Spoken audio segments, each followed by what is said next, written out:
நம்ம உடம்புல இருக்கக்கூடிய ஒவ்வொரு செல்களிலும் 46 குரோமோசோம்ஸ் இருக்குது. அந்த 46 குரோமோசோம்ஸும் 23 செட்டாக இருக்குது, 23 ஜோடியாக இருக்குது.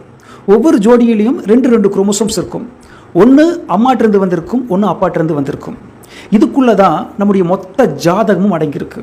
உதாரணத்துக்கு இந்த 23 செட்டில் 4வது செட்டில் இருக்கக்கூடிய குரோமோசோம் தான் நாம் என்ன பிளட் குரூப்பு அப்படின்னு சொல்கிறது.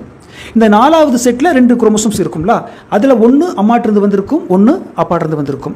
அப்போ நம்ம யாருடைய பிளட் குரூப், அம்மாவுடைய பிளட் குரூப்பா அப்பாவுடைய பிளட் குரூப்பான்னு கேட்டிங்கன்னா 2 குரோமோசோமில் எந்த ஜீன் டாமினண்ட்டாக இருக்கோ அந்த பிளட் குரூப் தான் நம்ம வரும். இதை பற்றி டீட்டெயிலாக இன்னொரு வீடியோவில் பார்ப்போம்.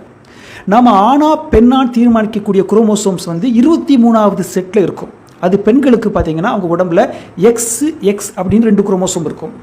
ஆண்களுக்கு XY அப்படிங்கிற 2 குரோமோசோம் இருக்கும். ஸோ ஆண்களுடைய உடம்புல இருக்கக்கூடிய ஒவ்வொரு செல்களிலும் XYன்னு 2 குரோமோசோம் இருக்கும். ஆனால் அந்த ஆண்கள் உற்பத்தி செய்யக்கூடிய இனப்பெருக்க செல்கள் இருக்குல்ல, அந்த இனப்பெருக்க செல்களில் ஏதாவது ஒன்று தான் இருக்கும். X இருக்கும், இல்லாட்டா Y இருக்கும்.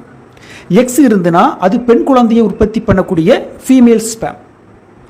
Y இருந்துச்சுன்னா அது ஆண் குழந்தையை உற்பத்தி பண்ணக்கூடிய மேல் ஸ்பேம். அப்போ ஒரு ஃபெர்டிலைசேஷன் நடக்கின்ற பொழுது லட்சக்கணக்கான அந்த இனப்பெருக்க செல்கள், ஆண் இனப்பெருக்க செல் மூவ் ஆக சமயத்தில் அது பாதி ஆண் குழந்தையை உற்பத்தி பண்ணக்கூடிய ஸ்பேமாக இருக்கும், பாதி பெண் குழந்தையை உற்பத்தி பண்ணக்கூடிய ஸ்பேமாக இருக்கும். எது முதல்ல போய் ரீச் ஆகுதோ அந்த குழந்தை தான் நமக்கு கிடைக்கும். இப்போ தொடர்ந்து பெண் குழந்தையே வருதுன்னா அதற்கு காரணம் பெண்கள் கிடையாது, ஆண்களான்னு கேட்டால் ஆண்களும் கிடையாது. இது நம்ம கையில் கிடையாது. இது ஒரு ரேண்டம் ப்ராசஸ். இதுதான் ஃபர்ஸ்ட் வரும், இதுதான் செகண்ட் வரும் யாராலும் சொல்ல முடியாது. அப்போ இது தலைவிதி தான்.